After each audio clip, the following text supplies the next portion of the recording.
Bom dia, meus amados, a graça e a paz do Senhor Jesus. Mais um dia, sexta-feira, fechando aqui a semana do devocional. E a palavra do Senhor hoje nos trará uma afirmação tão boa, mas tão séria, que a gente tem que usar com responsabilidade, que está em Romanos 8, no verso 1. Nenhuma condenação há para aqueles que estão em Cristo Jesus. Vamos orar para que o Senhor nos dê uma boa interpretação, que Ele possa nos revelar, porque Ele diz que tanto querer quanto realizar em nós é de acordo com a boa vontade dEle. Se eu estou aqui como ministro da palavra dEle, levando a vocês e logicamente trazendo a mim, então com certeza Ele quer nos revelar mais do que propriamente uma leitura curta de um versículo tão sério como este. Então vamos orar. Querido Deus, em nome de Jesus, muito obrigado, Pai. Obrigado por essa noite de sono reparadora. Obrigado pelas suas escrituras. Obrigado por tudo que o Senhor fez, por tudo que o Senhor faz, por tudo que ainda o Senhor vai fazer. Pois o Senhor era, é e há de vir. O Senhor é atemporal, o Senhor é o Todo-Poderoso, o Senhor é soberano, o Senhor é Criador dos céus e da terra e de tudo que aqui há. Pai, muito obrigado. Muito obrigado por esse poder enorme. E obrigado por o Senhor estar em nós, para que eu, principalmente falando por mim, eu possa diminuir cada vez mais. Porque quando o Senhor cresce em mim, aí sim eu estarei ainda mais preparado para agradar o Senhor. Muito obrigado por todas essas coisas. E eu lhe peço, em nome de Jesus, sobre esse texto, que o Senhor possa se revelar em mim o melhor do Senhor. E que assim seja, em nome de Jesus. Amém. Amém, meus irmãos. Glórias a Deus. Amados, então essa palavra aqui está em Romanos, carta aos Romanos, carta de Paulo aos Romanos, que o título dela é Nenhuma Condenação, o pendor do Espírito. Irmãos, de cara, o pendor é uma inclinação, é como se fosse uma tendência. Então, assim, para a gente não ter essa condenação, vocês vão entender que a gente tem que estar, ou nós juntos, temos que estar com essa inclinação para o Espírito e não para a carne. Então, vivermos em Espírito, não na carne. Vivermos não o padrão deste mundo que jaz do maligno, mas transformai-nos pela renovação da nossa mente para experimentar qual seja a boa, agradável e a perfeita vontade de Deus. E aqui diz, agora, pois, já nenhuma condenação há para os que estão em Cristo Jesus. Porque a lei do Espírito da vida em Cristo Jesus te livrou da lei do pecado e da morte. Porquanto que fora impossível a lei, no que estava enferma pela carne, isso fez Deus enviando o seu próprio Filho em semelhança de carne pecaminosa e no tocante ao pecado, e com efeito condenou Deus na carne o pecado, a fim de que o preceito da lei se cumprisse em nós, que não andamos segundo a carne, mas segundo o Espírito. E aqui vai seguindo, já no verso 6, está dizendo, porque o pendor da carne dá para a morte, mas o do Espírito para a vida e paz. Por isso o pendor da carne é inimizade contra Deus, pois não está sujeito à lei de Deus, nem mesmo pode estar. Porque os que estão na carne não podem agradar a Deus. Espero em Cristo que eu e vocês sejamos dentre estes aqui que vai dizer: vós, porém, não estáis na carne, mas no Espírito, se de fato o Espírito de Deus habita em vós. Irmãos, é bem claro, é autoexplicativo esse texto, mas vamos entender um pouco mais. Jesus Cristo, ele veio à Terra em carne e osso, de uma forma para comprar o meu pecado, o pecado do povo do passado, o pecado presente, o pecado vindouro, o pecado dos futuros que nascerão ainda até a vinda de Jesus.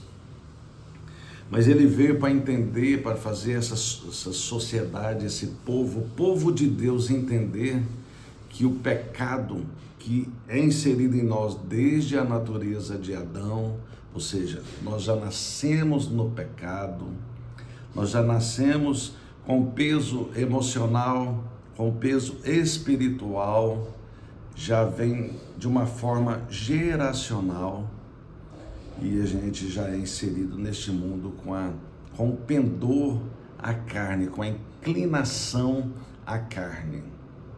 Por isso, temos que reconhecer Jesus Cristo como nosso único Salvador, para que Ele nos salve desta carne que nos leva para a morte espiritual e também a física, dependendo das circunstâncias. Então, o que precisamos entender é que a gente tem que morrer nesta carne, assim como Cristo Jesus morreu na cruz do Calvário, ter o batismo do arrependimento após os 12 anos de idade, que a criança ali, o pré-adolescente ou já o adolescente, vai reconhecer, já tem essa formação na sua mente e pode sim ter o arrependimento depois dos 12 anos. No meu caso, foi com 33 anos, e descer as águas, ter o batismo do arrependimento e nascer de novo, para ter o pendor do Espírito, que aí não vai ter nenhuma condenação, e continuar firme na palavra de Deus, neste manual de vida, para aqueles que querem viver em espírito e não na carne. Aqui, no próprio Romanos, no capítulo 6, dá uma explanada sobre isso, sobre essas questões. Olha bem, para a gente estar livre do pecado pela graça. Que diremos, pois? Permaneceremos no pecado para que seja a graça mais abundante? Porque tem muitas pessoas, meus irmãos, que se apegam neste versículo que diz: onde abundou o pecado, superabundou a graça. E às vezes se acomoda nisso. Mas quem acomodar nessas coisas do pecado, nas coisas da carne, não está convertido, não nasceu de novo, porque vão acomodar, trazer isso para a sua mente e continuar no pecado pensando que vai superabundar a graça. Mas de modo nenhum, aqui já está dizendo, de modo nenhum pensemos assim. Como viveremos ainda no pecado, nós o que para ele morremos? Ou porventura, ignorais que todos nós que fomos batizados em Cristo Jesus, fomos batizados na sua morte? Batismo do arrependimento. Fomos, pois, sepultados com ele na morte pelo batismo, para que, como Cristo foi ressuscitado dentre os mortos, pela glória do Pai, assim também andemos nós em novidade de vida. Ou seja, ter uma nova vida, matar a nossa carne nesse batismo e sequencialmente se enchendo de Cristo Jesus através da palavra dele, porque ele diz que ele é o caminho, ele é a verdade e ele é a vida. Fazendo como está lá em Provérbios, se eu não me engano, 22, verso 4, vivendo o galardão da humildade e o temor a Deus que são riquezas e honra e vida. Então as riquezas sendo o tesouro do céu, que é a própria palavra de Deus, o próprio Deus em nós, criando legalidade com Ele nos dando santidade para conduzir as nossas vidas. E assim vai, porque se fomos unidos com Ele na semelhança da sua morte, certamente o seremos também na semelhança da sua ressurreição. Então precisamos matar verdadeiramente a nossa carne, assim como Cristo matou o pecado na cruz do Calvário, e semelhantemente, e certamente seremos também na semelhança da sua ressurreição. Então nós nasceremos de novo, que foi o meu caso, ou aqueles que já fez, ou já desceu as águas, teve esse batismo do arrependimento, mas hoje sempre precisamos alimentar este Espírito através das Escrituras Sagradas, através da legalidade da Palavra de Deus, crescendo em conhecimento e graça, orando sem cessar, buscando formas de trazer Cristo vivo em nós, vivenciando Cristo em toda e qualquer situação. Não acomodar, porque se a gente acomodar, a gente vai apagar, E na verdade, irmãos, aquele que acomoda, ele não se converteu de fato, porque é muito bom você alimentar o Espírito, é muito bom ser obediente às Escrituras Sagradas. E assim vai, sabendo isto, que foi crucificado com ele o nosso velho homem, para que o corpo do pecado seja destruído, e não sirvamos o pecado como escravos. Ontem eu trouxe uma palavra de Filemon, que Paulo estava escrevendo aquela carta a Filemon, um capítulo só, atrás de um escravo chamado Onésimo.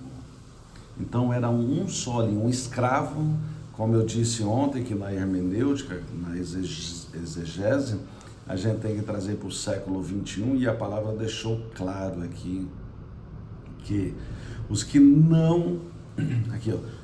não são crucificados com Cristo,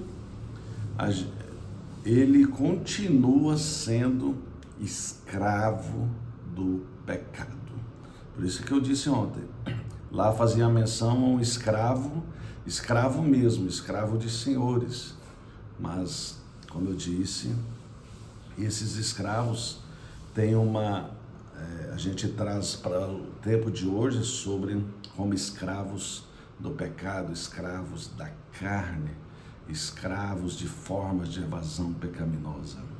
Então, porquanto ele morreu, está justificado do pecado. Então, se você morrer como Cristo morreu no batismo do arrependimento e ser ressuscitado como Cristo foi, você não vai mais viver essa condição, você foi justificado. Então, nenhuma condenação há para você, nenhuma condenação há para mim. Então, ora, se já morremos com Cristo, queremos também que com Ele viveremos. Sabedores de que, havendo Cristo ressuscitado dentre os mortos, já não morre, a morte já não tem domínio sobre ele. Então, o que devemos, de fato, é matar a nossa carne para não haver nenhuma condenação.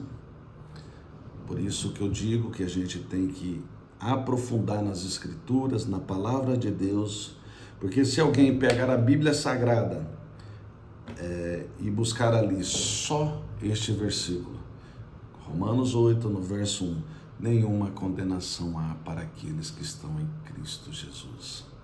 E se a gente não aprofundar, estudando, buscando, então como está estar em Cristo Jesus não é só, como eu falo sempre, como a gente ouve muito, acredito eu que mais de 70% da sociedade tem o hábito de dizer: eu confio em Deus, eu tenho fé em Deus, eu tenho muito Deus. Meus irmãos, para a gente ter Deus, a gente precisa estar conectado com Ele, mediante as Escrituras, no comportamento de oração contínua, de devocional, de ir à casa de Deus, de ser obediente o que as Escrituras sagradas nos ensina. É impossível você ter Deus, ter fé em Deus e ter muito Deus dentro da sua casa, vivendo as coisas da carne no dia a dia. Porque para viver as coisas do Espírito, a gente precisa alimentar as coisas do Espírito, criando legalidade e buscando intimidade com Deus Pai, com Deus Filho e com Deus Espírito Santo. Então, para que você não seja condenado, nenhuma condenação há para aqueles que estão em Cristo Jesus, verdadeiramente, longe do pecado, longe das coisas da carne e tendo o pendor do Espírito, a inclinação, a tendência em agradar a Deus. E fecho esta mensagem, fecho essa semana deste devocional, na qual eu sou muito grato ao Senhor para ter acesso à sua vida, à sua casa. Como ontem eu recebi uma mensagem neste canal de YouTube de um irmão que ele me ajudou muito. Ele foi dentre aqueles e aquele principal que me trouxe muito conhecimento, não desistiu de mim, ele me trouxe, me ensinou muito. Eu o considero um mestre, chamado, essa pessoa, Rogério Bandeira, amigo meu conterrâneo, hoje está lá em Palmas, no Tocantins. Sou muito grato a ele e expresso por aqui a minha gratidão. Um beijo no seu coração, meu irmão, que Deus continue fazendo você crescer no seu ministério e nessa graça e nesse conhecimento. Um beijo no coração, um beijo no coração de todos vocês e desejo um abençoado fim de semana a todos. Abraços.